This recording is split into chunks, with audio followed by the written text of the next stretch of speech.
Et si ton anxiété était une illusion créée par ton propre esprit, une ombre née d'une pensée qui ne sait pas s'arrêter? Tu crois que l'agitation est normale, que le tumulte du monde est ton reflet. Mais au fond, tu sens qu'il y a une autre voie.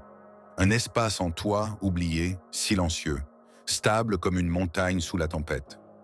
L'anxiété est le feu d'un mental qui ne sait plus s'éteindre. Mais le Bouddha, il y a plus de 2500 ans, a révélé comment souffler doucement sur cette flamme, jusqu'à ce qu'elle s'éteigne d'elle-même. Ce que tu vas entendre ici ne vient pas des livres modernes, ni des promesses de surface. Ce sont 7 enseignements bouddhistes, transmis comme des perles de sagesse au fil du temps. Des vérités anciennes, simples, mais puissantes, pour apaiser ton esprit sans médicaments, sans lutte, sans effort. Reste jusqu'à la fin, car la 7e leçon pourrait transformer à jamais ta manière de voir l'anxiété, et peut-être même ta manière de vivre. Abonne-toi si tu ressens que cette voix est aussi la tienne. Et dans les commentaires, écris cette phrase « Je choisis la paix intérieure ». Le chemin commence maintenant.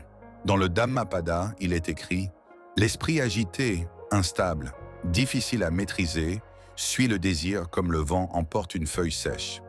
Depuis les temps anciens, les maîtres bouddhistes ont enseigné que l'origine de la souffrance n'est pas dans les événements, mais dans la manière dont le mental s'y attache.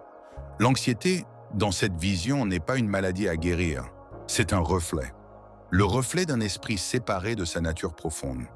Un esprit qui s'agite dans le passé, tremble devant l'avenir et oublie le seul lieu où la paix peut exister, l'instant présent. Mais dans le monde moderne, cette sagesse a été recouverte par le bruit, par la vitesse, par l'idée fausse que la paix viendra de l'extérieur, du contrôle, des résultats, des autres. Le bouddhisme nous rappelle au contraire une vérité simple. C'est en apaisant l'esprit que le monde extérieur change. Pas l'inverse. Ces 7 enseignements que nous allons explorer ne sont pas des conseils généraux. Ce sont des clés, des ouvertures vers une autre façon de respirer, de penser, de vivre. Le Bouddha n'a jamais promis une vie sans trouble, mais il a révélé un chemin pour traverser le trouble sans se perdre. Et ce chemin commence par un regard intérieur. Les enseignements qui dissipent l'anxiété comme la brume au lever du jour. Premier enseignement. Tout ce qui naît disparaît. Tu veux retenir, figer, stabiliser. Mais dans l'univers du Bouddha, rien ne dure. Tout est impermanent. Ton anxiété naît souvent d'un attachement à ce que tu ne veux pas perdre ou d'une peur de ce qui pourrait arriver. Mais regarde plus attentivement. La pensée qui t'inquiète, elle n'était pas là il y a un instant. Et bientôt, elle disparaîtra. Quand tu comprends que chaque émotion, chaque sensation, chaque peur est impermanente, tu commences à lâcher prise.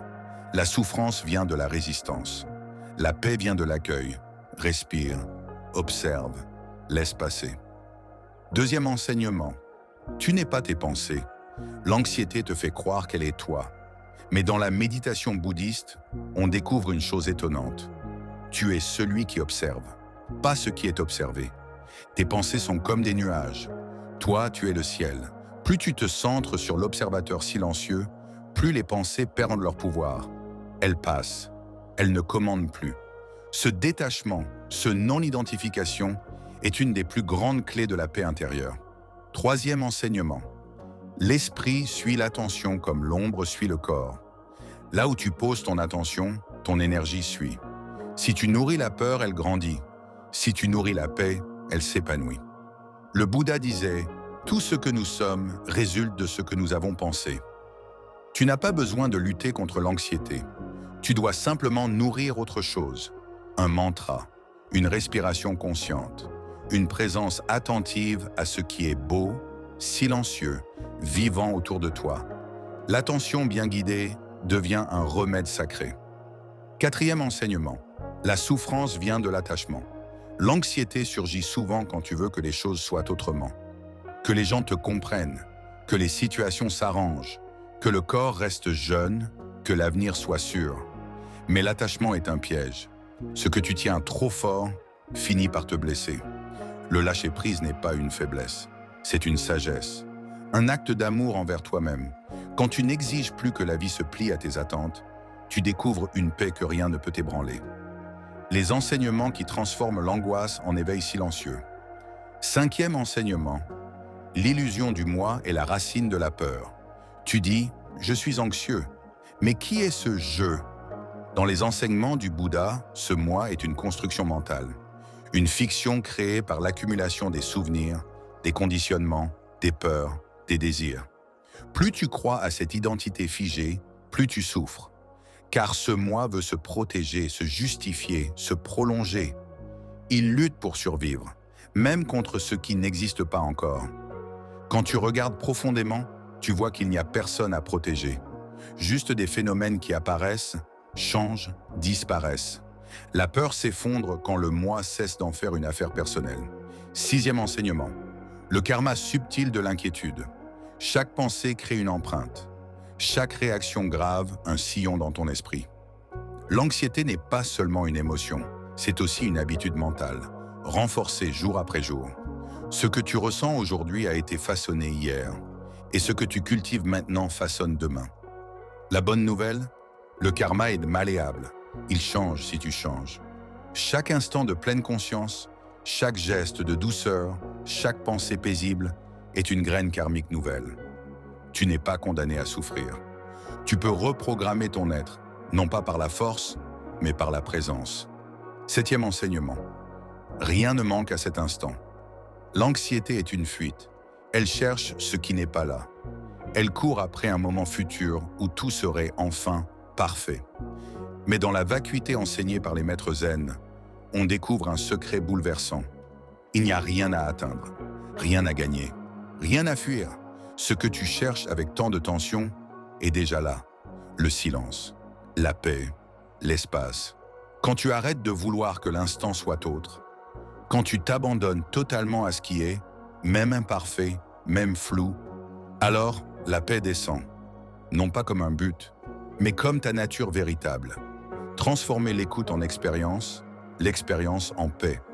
Chaque matin, avant même d'ouvrir pleinement les yeux, assieds-toi au bord du lit, le dos droit, les mains posées sur les cuisses. Ferme les yeux. Respire profondément 7 fois. À chaque souffle, murmure intérieurement « J'accueille ce jour sans peur ». Puis reste simplement là. Écoute les sons. Ressens ton souffle, sans rien attendre, sans rien fuir. Ce rituel de quelques minutes agit comme une bénédiction quotidienne, une manière douce de reprogrammer l'esprit vers la présence, et non vers l'angoisse. Les maîtres bouddhistes vivaient en harmonie avec la nature. Voici 3 plantes que tu peux utiliser en infusion, fumigation ou huile essentielle. La lavande. Calme le système nerveux et ouvre l'espace du cœur. Le tulsi, basilic sacré, très utilisé dans l'Ayurveda, purifie les pensées et équilibre l'énergie. La camomille adoucit les tensions du corps et les pensées agitées. Prépare une infusion chaque soir, dans le silence.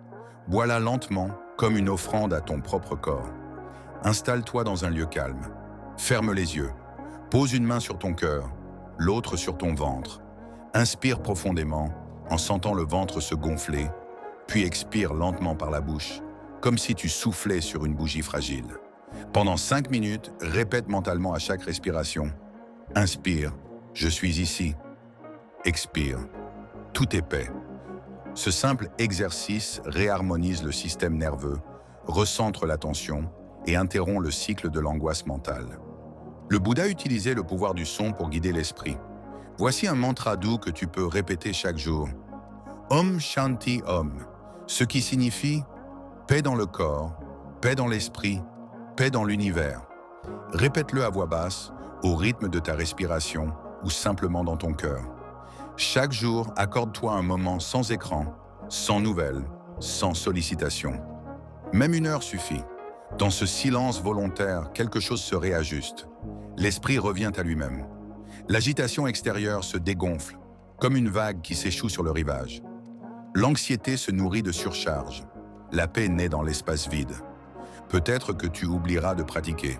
Peut-être que le mental résistera, dira « ça ne sert à rien » ou « je n'ai pas le temps ». C'est normal. Souviens-toi, la discipline n'est pas une prison. C'est un acte d'amour. Quand tu reviens à la pratique, même après un oubli, tu crées un sillon de transformation. Sois doux avec toi-même. Mais reviens. Encore et encore. Le silence est la dernière parole du sage. Tu as écouté. non pas seulement avec tes oreilles, mais avec ton cœur. Et peut-être, quelque part en toi, une porte s'est entr'ouverte. 7 enseignements, 7 graines de conscience. Tu sais maintenant que l'anxiété n'est pas un ennemi, mais un appel. Un appel à te souvenir de ce que tu es. Un être de paix, traversé par le tumulte, mais jamais défini par lui. Tu as vu que tout est impermanent, que tes pensées ne sont pas toi, que l'attention est une force créatrice, que l'attachement engendre la souffrance, que le moi n'est qu'un reflet, que chaque pensée crée un futur, et que rien ne manque dans l'instant présent. Ces vérités ne sont pas à croire, elles sont à vivre, doucement, à ton rythme. La paix ne se force pas, elle se dévoile, comme un lotus qui s'ouvre au soleil. Et ce soleil, c'est ta présence. Rappelle-toi, tu n'as pas besoin de tout comprendre, juste de revenir à toi, encore et encore, à ton souffle, à ton silence, à ta lumière. Si ce voyage a semé quelque chose en toi, nourris-le, protège-le, offre-le aux autres. Abonne-toi si tu sens que ce chemin est aussi le tien. Et dans les commentaires, écris cette simple vérité. Je suis déjà en paix. Car tu l'es, depuis toujours. Il suffit parfois d'un rappel, et ce rappel, c'est toi.